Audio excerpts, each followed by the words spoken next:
Hello everybody and welcome back to a brand new video. We just hit 33.3k subscribers. Can we get to 34k by the end of the month?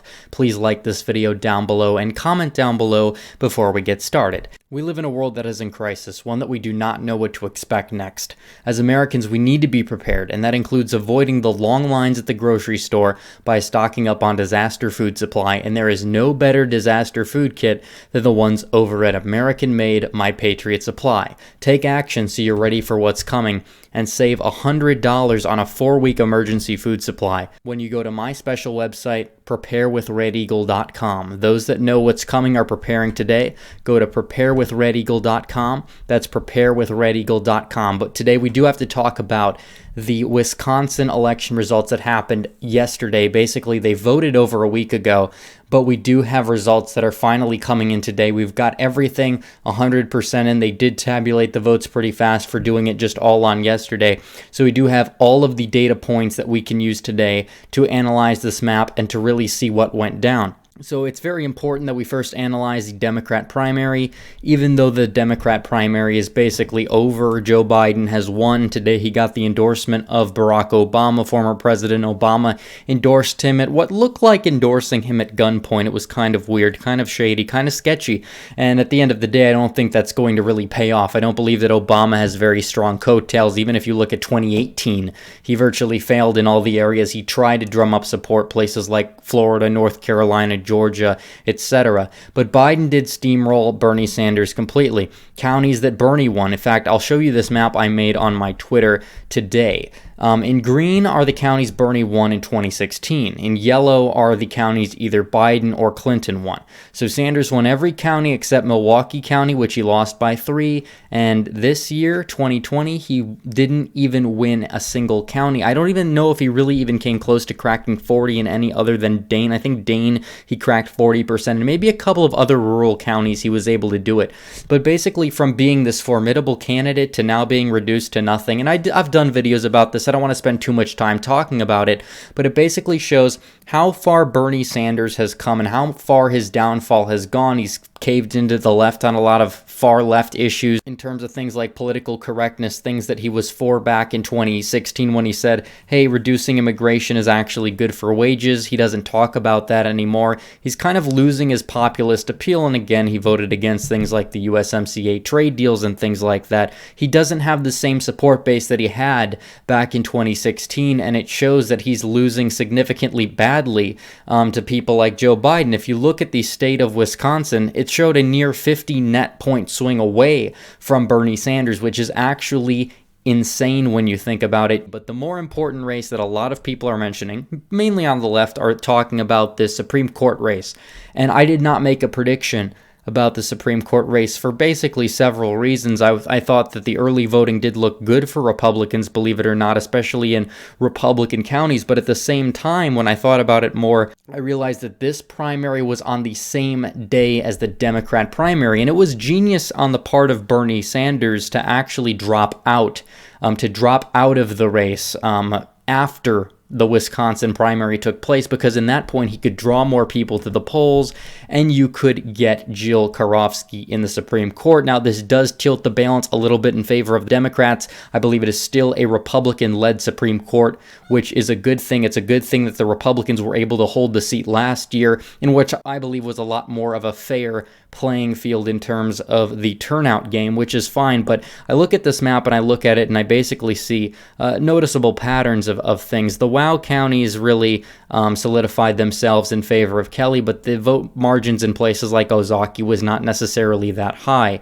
The one thing that I did find interesting was Racine County actually voted for Daniel Kelly. This is a swing county that people have been talking about being the determining factor of who wins Wisconsin, along with Kenosha, which actually did go to the Democrat by 13, but Racine actually did go for the conservative Judge Daniel Kelly, which is very interesting. So I think that Racine County, even, in a worst case for Donald Trump, is probably going to go in favor of the Republicans this election cycle, which is very interesting because that was not the case even back in, I guess you could say, 2012. And Republicans are panicking, and rightfully so. They did lose a Supreme Court race, and you look at key counties like even Green Bay, Brown County actually voted for Karofsky. It was not a good year. It was not a good day for the Republicans. And you talk about why, and I tweeted this earlier today. Make sure you follow me if you have not yet on Twitter at Red Eagle Patriot. The link for that is in the description. Make sure you follow me there. So here's the key takeaways. Democrats won the Supreme Court race that had more precincts per capita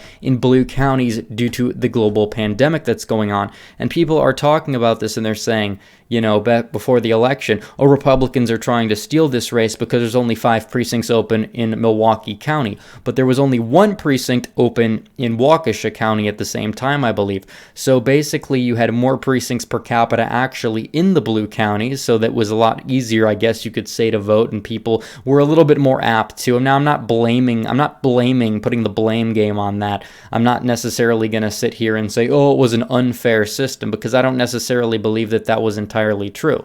Also, there was a contested Democrat primary on the same day. Again, if this election was in a couple of weeks, I guarantee you it would be a much different turnout game. Or if you had a Republican primary that was contentious, like if it was on a year where you did not have an incumbent president, the playing field would have been a little bit more leveled, as well as the fact that the Democrat nearly outspent the Republican 2-1. And you talk about this, but you also have to mention the fact that people like Biden, people like Sanders, they were airing commercials. They were getting their people out to vote. Those people mainly would have broke in favor of the Democrat Supreme Court nominee. And there also was no campaigning. Again, if Donald Trump came down and he did a rally in Wisconsin, if we were not in the situation that we were in, maybe the results would have been different. I'm not saying the Republican candidate would have won. He did lose by almost like 150 to 200,000 votes, but at the same time, there was no campaigning. But at the end of the day, you look at these metrics and you say Wisconsin is probably a lean R state come this fall anyway. It's going to be a little difficult for me to basically just look at one election result and say, hey, wait a minute, this is looking really, really bad, because I don't think that tells the entire story. Again, Kelly's turnout margin was roughly in line with Trump's turnout margin, and Karofsky's turnout margin was roughly in line with the Democrat primary. Actually, she did worse, I think, than the Democrat primary total. She didn't get as many votes. Kelly actually, I believe, outperformed Trump narrowly. I could be wrong about that. But basically, I did some maps as well on my Twitter account. Make sure you follow me, as aforementioned, at Red Eagle Patriot, about Trump versus Biden. Trump did not beat all the Democrats combined on the turnout margin. However, he nearly more than doubled Obama's 2012 Wisconsin turnout margin in his primary, where he was the incumbent president running unopposed. He nearly doubled that, which is a good thing. And by the way, Trump beat Biden by 35,000 votes. And I basically made this map by the raw vote advantage by county. Basically, Trump getting the most votes that were the raw votes in the WOW counties area. Definitely Democrats really getting their bulk of the vote totals in Madison and Milwaukee.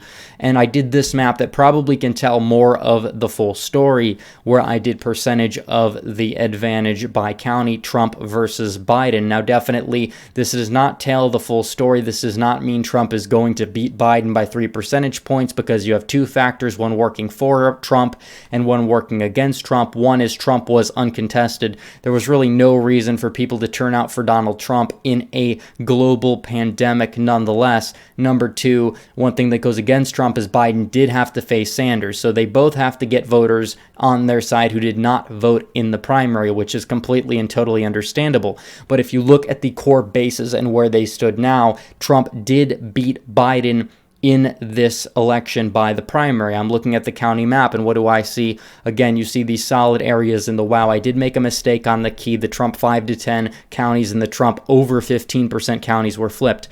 One noticeable difference I did see from 2016 that should scare Republicans just a little is that the support in the Southwest counties was not very strong for Donald Trump, even though he won the state technically by 3.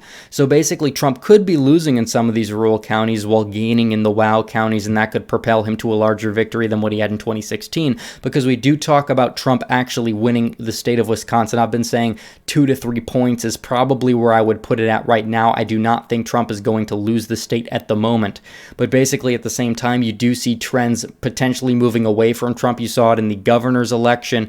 The western part of the state trended in the Democrat column and things like that at very high rates. So we're having to question, will will these areas break for Trump on election day? They very well could break for Trump at 2016 levels. And if that actually happens, it's very possible that Trump could win Wisconsin by a big number that we honestly would not be expecting right now. If he's able to solidify the support in the WOW counties, if he's really able to improve in Waukesha, get closer to Romney numbers, which is what we saw during this election and what we saw during the governor election with Scott Walker and things like that. It's very interesting to look at, because at that point Trump very well could be winning Wisconsin by a likely margin, and people are going to be saying, oh, Wisconsin's the new Ohio, the similar way people are saying Ohio's the new Indiana, Ohio's the new Missouri, basically because of how the trends are going. But it really depends. The election is going to be won or lost for Donald Trump in this corridor right here, these counties,